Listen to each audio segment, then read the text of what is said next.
ओम नमो भगवते वासुदेवाय। स्वागत है आपका एक बार फिर से हमारे चैनल पर। आज के इस वीडियो में आप सुनेंगे वैशाख मास के महात्म के 16वें अध्याय की कथा। इसके अलावा सभी प्रकार की व्रत कथाएं भी हमारे चैनल पर आप सुन सकते हैं। तो सभी व्रत कथाएं सुनने के लिए और हमसे जुड़े रहने के लिए हमारे चैनल को सब्सक्राइब करके बेल आइकन पर प्रेस कर लीजिए और आज की कथा अच्छी लगे तो लाइक करके शेयर भी कर दीजिए। साथ ही कमेंट में ओम नमो भगवते वासुदेवाय ज़रूर लिखिए। तो चलिए अब हम शुरू करते हैं वैशाख मास के महात्म के 16वें अध्याय की कथा। परंतु उससे पहले हम आपको सुनाएंगे भगवान श्री हरि विष्णु की एक और रोचक और पुण्यमयी कथा। कथा के अनुसार एक बार पृथ्वी पर हयग्रीव नामक अत्यंत भयंकर दैत्य हुआ। उसका मस्तक घोड़े का तथा धड़ राक्षस का था। उसने अनेक वर्षों तक कठोर तपस्या की। उसकी तपस्या से प्रसन्न होकर ब्रह्मा जी प्रकट हुए और वरदान मांगने के लिए कहा। हयग्रीव उनकी स्तुति करते हुए बोला, परमपिता, आप सृष्टि के रचयिता हैं। आपके दर्शन करके मैं धन्य हो गया। भगवान, यदि आप प्रसन्न हैं तो मुझे अमरता का वरदान दें।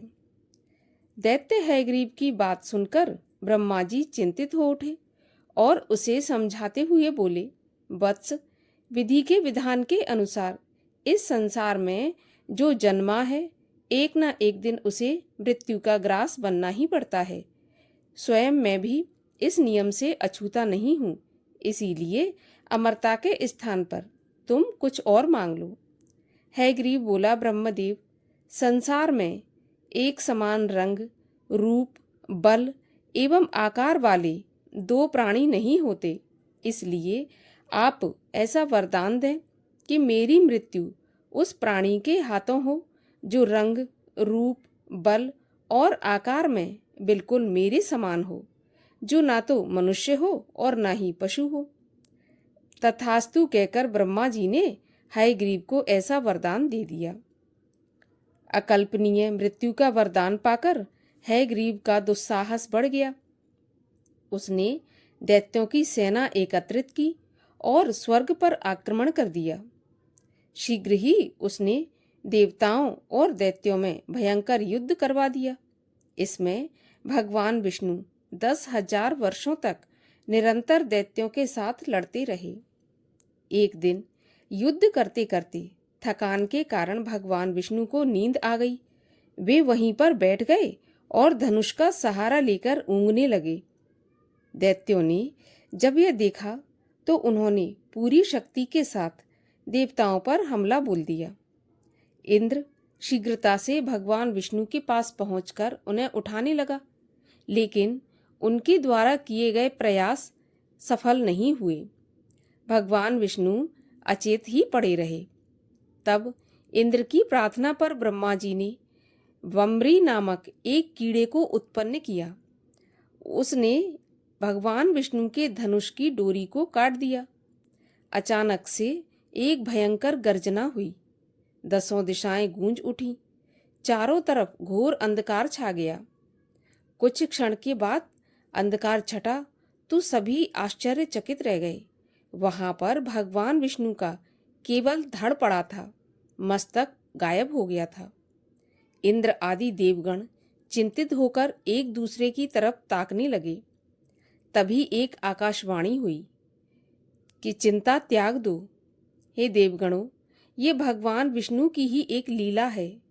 ब्रह्मा जी ने दैत्य हयग्रीव को ऐसा वरदान दिया था कि उसकी मृत्यु उसके समान रंग, रूप एवं आकार वाले प्राणी के द्वारा ही हो। उसकी मृत्यु का समय अब आ चुका है, इसलिए आप घोड़े का मस्तक काटकर भगवान विष्णु के धड़ पर लगा दीजिए। इंद्र ने उसी समय एक अश्व का मस्तक काटकर भगवान विष्णु के धड़ पर लगा दिया।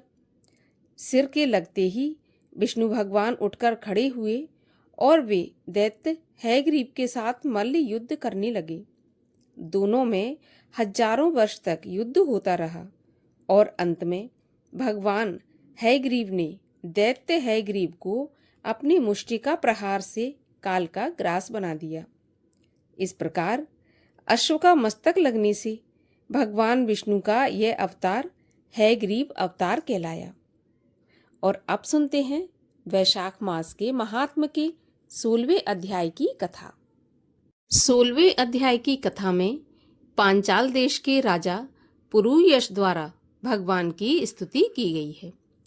श्रुतदेव जी कहने लगे, भगवान के दर्शन के आनंद में मग्न हृदय वाले उस राजा ने शीश झुकाकर प्रणाम किया और बहुत देर तक आकुल नेत्रों से विश्वदेव जगदीश का दर्शन करता रहा।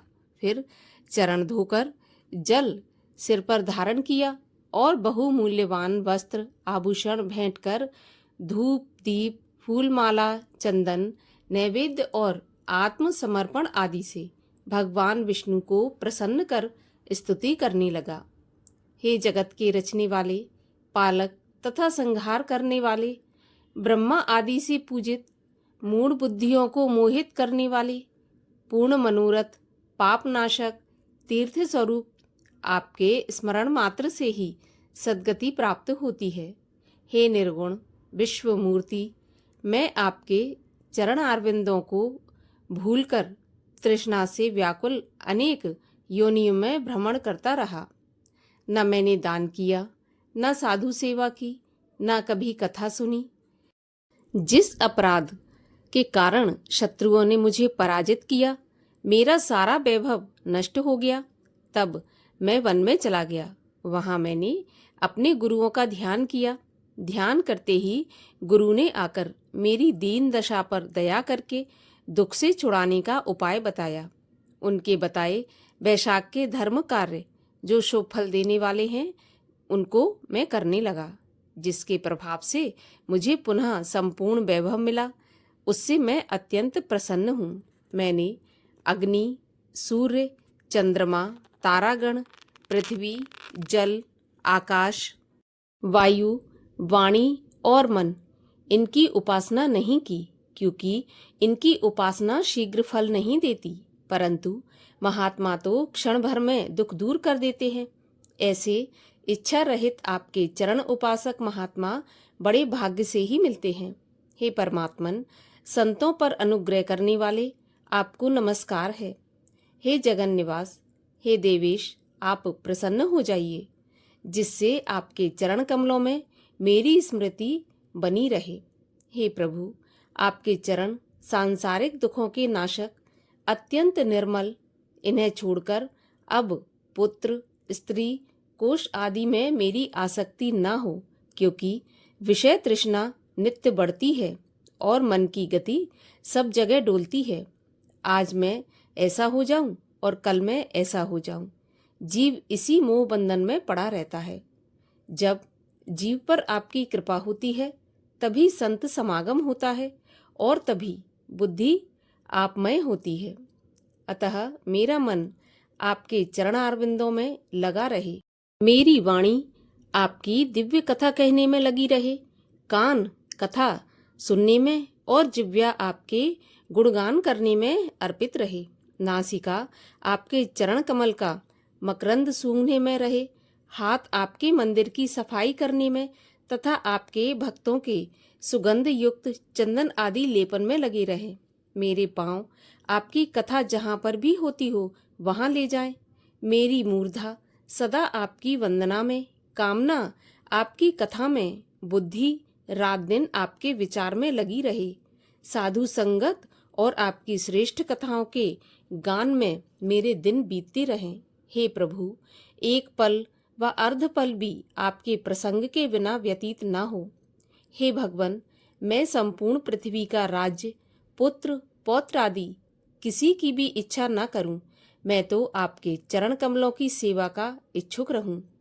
जिन चरणों की सेवा माता लक्ष्मी, ब्रह्मा, शिव आदि देवता करते हैं, राजा की ऐसी स्तुति सुनकर भगवान प्रसन्न हो गए और बोले, तुम पाप रहित, निष्काम, मेरे भक्तों में श्रेष्ठ हो।